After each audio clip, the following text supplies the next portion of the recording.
नमस्कार, मी तुम्हा सर्वांची लाडकी अनुश्री माने.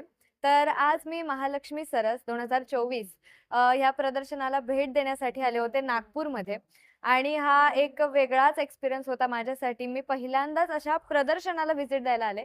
पण इथे मला बऱ्याचशा वेगवेगळ्या गोष्टी शिकायला भेटल्या, वेगवेगळ्या गोष्टी बघायला भेटल्या. म्हणजे संपूर्ण महाराष्ट्रातील ज्या छोट्या-छोट्या गोष्टी आहेत, ज्या आपण कधीच नोटीस केलेल्या नसतात, ते सगळं मला इथे एक्सपिरियन्स करायला भेटलं. तर नागपूरकरांना एकदा असंच सांगेन, की एकदा नक्की इथे व्हिजिट करा आणि जर तुम्हाला महाराष्ट्रातील अस्सल महाराष्ट्राची सगळ्या गोष्टींची माहिती हवी असेल आणि सगळ्या गोष्टी तुम्हाला जाणून घ्यायच्या असतील, की तिथलं कल्चर काय आहे, तिथे काय गोष्टी काय बनतात, जसं की मातीच्या फ्रेम्स असतील, मातीची भांडी असतील किंवा लाकडाची खेळणी असतील.